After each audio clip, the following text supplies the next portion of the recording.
नमस्कार दोस्तों, स्वागत है आपका आज के मुख्य समाचार में, जिसमें सबसे पहली और बड़ी खबर में आपको बताएंगे कि कांग्रेस सांसद राहुल गांधी ने मोदी सरकार पर बोला हमला, कहा जहां भाजपा की सरकार वहां का युवा बेरोजगार। दूसरी खबर में जिक्र होगा कि मध्य प्रदेश चुनाव से बड़ी खबर, मध्य प्रदेश में यूरिया संकट पर प्रियंका गांधी ने पीएम मोदी को घेरा, बोली बोरे पर माननीय की फोटो। तीसरी खबर में जिक्र होगा कि मध्य प्रदेश और राजस्थान में सत्ता समीकरण बिगाड़े की पुरानी पेंशन, हर सीट पर 25,000 का टर्निंग पॉइंट। खबर में आगे जिक्र होगा कि राजभवन के जरिए सब कुछ नियंत्रित करना चाहती है भाजपा, सीएम भूपेश बघेल ने साधा छत्तीसगढ़ चुनाव में निशाना। और खबर में आगे जिक्र होगा कि तेलंगाना में पिछड़े समुदायों के लिए कांग्रेस ने खोला वादों का पिटारा, 20,000 करोड़ रुपए वार्षिक कल्याण की कर दी घोषणा। दोस्तों, इसी प्रकार की सारी जरूरी और बड़ी खबरें आपके लिए लेकर आए हैं, लेकिन उससे पहले अभी आप वीडियो को कीजिए लाइक और चैनल को सब्सक्राइब करके बेल आइकन दबाइए और कमेंट में लिखे जाएं। शुरू करते हैं सबसे पहली और बड़ी खबर की तरफ। कांग्रेस सांसद राहुल गांधी ने मोदी सरकार पर बोला हमला, कहा जहां भाजपा की सरकार वहां का युवा बेरोजगार। जी हां दोस्तों, आपको बता दें कि कांग्रेस सांसद और पार्टी के पूर्व अध्यक्ष राहुल गांधी ने शुक्रवार को बेरोजगारी को लेकर मोदी सरकार पर हमला बोला। श्री गांधी मध्य प्रदेश के विंध्य अंचल के सतना में कांग्रेस प्रत्याशियों के समर्थन में चुनावी सभा को संबोधित कर रहे थे। उन्होंने कहा कि आज हर युवा कह रहा है कि वो बेरोजगार है, इंजीनियरिंग की पढ़ाई कर चुके लोग कुली बनने पर मजबूर है। मैं कन्याकुमारी से कश्मीर 4,000 किलोमीटर तक पैदल चला, बहुत सारे लोगों से बात की, हर वर्ग से मिला और इस दौरान मैं 2 सवाल पूछता था, क्या कर रहे हो, कितना पढ़े हो। जवाब मिलता था इंजीनियरिंग की है, डॉक्टरी की है। राहुल गांधी ने कहा कि मैं पूछता था कि क्या कर रहे हो, तो युवा बोलते थे कि बेरोजगार हैं। जहां जहां बीजेपी की सरकार है वहां वहां बेरोजगारी है, हर युवा आज बेरोजगार है और रेलवे स्टेशन के कुली भी परेशान है। दोस्तों, करते हैं अगली ब्रेकिंग न्यूज की तरफ। एमपी में यूरिया संकट पर प्रियंका गांधी ने पीएम मोदी को घेरा, बोली बोरे पर है माननीय की फोटो। जी हां दोस्तों, मध्य प्रदेश में यूरिया संकट को लेकर राजनीति शुरू हो गई है। कांग्रेस की जनरल सेक्रेटरी प्रियंका गांधी ने प्रधानमंत्री मोदी का नाम लिए बिना आरोप लगाया है कि यूरिया के बोरे पर माननीय की फोटो होने के चलते चुनाव आयोग ने इसके वितरण पर रोक लगा दी है। दोस्तों, यूरिया पर भी प्रचार क्या जरूरी था? दरअसल राज्य के कई इलाकों में यूरिया का गंभीर संकट बना हुआ है। राज्य भर में खबरें आ रही हैं कि किसान सरकारी गोदाम में सुबह से लाइन लगाकर यूरिया हासिल करने की कोशिश कर रहे हैं। मध्य प्रदेश में यूरिया संकट की एक बड़ी वजह निर्वाचन आयोग का यह आदेश भी है, जिसमें उसने प्रधानमंत्री की फोटो लगी यूरिया की बोरियों के वितरण पर रोक लगा दी है।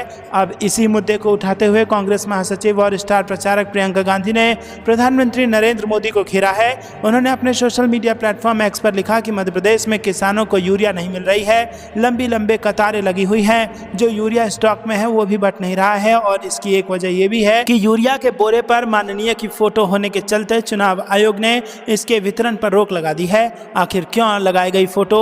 यूरिया पर भी प्रचार जरूरी था क्या? दोस्तों, प्रियंका गांधी ने आगे एक शेर कहा कि हुजूर का शौक सलामत रहे, शहर है और बहुत। जी दोस्तों, इसका जिक्र करते हुए उन्होंने लिखा कि जब तक चुनाव खत्म होगा, गेहूं बोने का सीजन बीत चुका होगा। क्या देश की राजनीति की हालत इतनी बिगड़ चुकी है कि खेती चौपट होने की कीमत पर भी कुछ नेताओं का चेहरा चमकाने का शौक पूरा किया जाएगा? वहीं प्रदेश कांग्रेस कमेटी के प्रमुख कमलनाथ ने भी यूरिया संकट के लिए मुख्यमंत्री शिवराज सिंह चौहान पर सीधा आरोप लगाया है।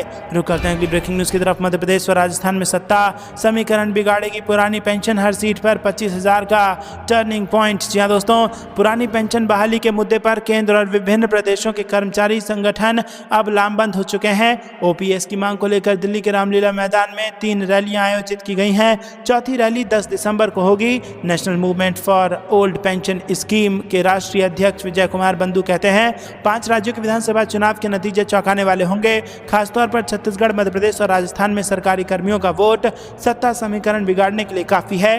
तीनों ही राज्यों में NMOPS के बैनर तले वोट फॉर ओपीएस कैंपेन और मतदाता जागरूकता अभियान शुरू किया गया है। अगर सरकार कर्मियों और उनके परिवारों को मिलाएं तो हर विधानसभा क्षेत्र में 25,000 वोट टर्निंग पॉइंट बनने जा रहे हैं। विजय कुमार बंधु ने शनिवार को बताया कि राजस्थान और मध्य प्रदेश, इन दोनों प्रदेशों में अगर यूं कहें कि पुरानी पेंशन का मुद्दा एक टर्निंग पॉइंट बन चुका है तो कोई हैरानी वाली बात नहीं होगी। जो लोग ऐसा सोचते हैं कि सरकार कर्मियों की संख्या तो कम है ऐसा लोगों के लिए इतना ही कहा जा सकता है कि वो केवल संख्या को देख रहे हैं, इसके पीछे जो फैक्टर है उसे नज़रअंदाज कर रहे हैं। जब वोट गिरेंगे तो यही फैक्टर निर्णायक बन जाएगा। अगर किसी गांव में 2 टीचर हैं और वो अपना मुद्दा रखने में सक्षम हैं तो पूरा गांव उनकी मांग यानी ओपीएस पर विचार कर सकता है। राजस्थान और मध्य प्रदेश के किसी भी विधानसभा क्षेत्र को ले लें, वहां पर कम से कम 5000 सरकारी कर्मियों की संख्या है, कुछ रिटायर्ड कर्मी भी हैं। अगर हम केवल सर्विस कर्मियों की बात करें तो उनके परिवार को मिलाकर वो औसत संख्या 25,000 हो जाती है। विधानसभा चुनाव जहां कांटे की टक्कर होती है वहां पर 500 वोट भी जीत हार तय करने के लिए काफ़ी होते हैं। यहाँ तो बात 25,000 वोटों की हो रही है। रुक करते हैं अगली ब्रेकिंग न्यूज़ की तरफ। राजभवन के जरिए सब कुछ नियंत्रित करना चाहती है बीजेपी, सीएम भूपेश बघेल ने साधा निशाना। जी हाँ दोस्तों, छत्तीसगढ़ में दूसरे चरण के लिए 17 नवंबर को मतदान होगा, लेकिन उससे पहले ही प्रदेश की सियासत में आरोप प्रत्यारोप का दौर जारी है। छत्तीसगढ़ के मुख्यमंत्री भूपेश बघेल ने एक बार फिर बीजेपी पर हमला बोला है। छत्तीसगढ़ के मुख्यमंत्री भूपेश बघेल का कहना है कि बीजेपी सिर्फ राजभवन के जरिए सब कुछ नियंत्रित करना चाहती है और ये लोकतंत्र के लिए नुकसानदेह है। वहीं दोस्तों, सीएम बघेल ने पीएम मोदी के छत्तीसगढ़ दौरे को लेकर भी निशाना साधा। उन्होंने कहा कि छत्तीसगढ़ चुनाव में बीजेपी की सिर्फ केंद्रीय नेतृत्व दिख रहा है, जबकि प्रदेश का नेतृत्व पूरी तरह से गायब है। उन्होंने कहा कि बीजेपी राजभवन के जरिए प्रदेश की सत्ता को कंट्रोल करना चाहती है, जो लोकतंत्र के लिए नुकसानदेह हो सकता है। दोस्तों, रुक करते हैं अगली ब्रेकिंग न्यूज़ की तरफ। तेलंगाना में पिछड़े समुदायों के लिए कांग्रेस ने खोला वादों का पिटारा, 20,000 करोड़ रुपए वार्षिक कल्याण की कर दी घोषणा। जी हां दोस्तों, तेलंगाना विधानसभा चुनाव को लेकर कांग्रेस ने शुक्रवार को पिछड़े समुदायों के कल्याण को लेकर लुभावने वादे किए। कांग्रेस ने कहा कि अगर हमारी सरकार बनी तो हम पिछड़े समुदायों के कल्याण के लिए 20,000 करोड़ रुपए खर्च करेंगे।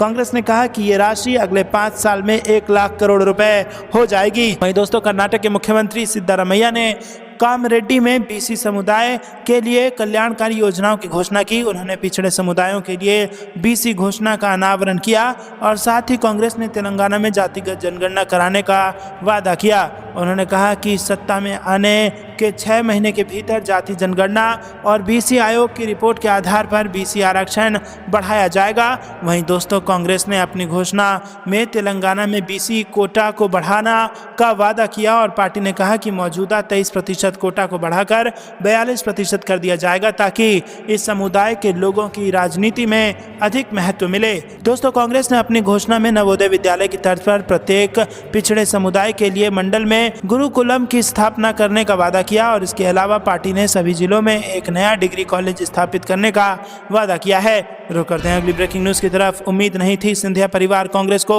धोखा देगा, चुनाव प्रचार के दौरान बोले दिग्विजय सिंह। जी हाँ दोस्तों, आपको बता दें कि मध्य प्रदेश के गुना जिले के बमौरी विधानसभा क्षेत्र में प्रचार करने पहुंचे पूर्व मुख्यमंत्री दिग्विजय सिंह ने प्रदेश के मुख्यमंत्री शिवराज सिंह चौहान और ज्योतिरादित्य सिंधिया पर जमकर निशाना साधा। दिग्विजय सिंह ने चुनावी जनसभा को संबोधित करते हुए कहा कि मुझे उम्मीद नहीं थी कि सिंधिया परिवार का ऐसा राजा कांग्रेस को इस तरह धोखा देगा और कांग्रेस ने उन्हें क्या नहीं दिया, पहले तो बड़े महाराज बना दिए। और कांग्रेस सांसद ने कहा कि माधवराव सिंधिया यहाँ से सांसद थे, फिर इंदिरा गांधी और राजीव गांधी ने उन्हें मंत्री बनाया, सम्मान दिया, फिर ज्योतिरादित्य सिंधिया कांग्रेस में आए और उन्होंने उन्हें 2 बार सांसद और फिर मंत्री बनाया। क्या कारण है कि वो चले गए?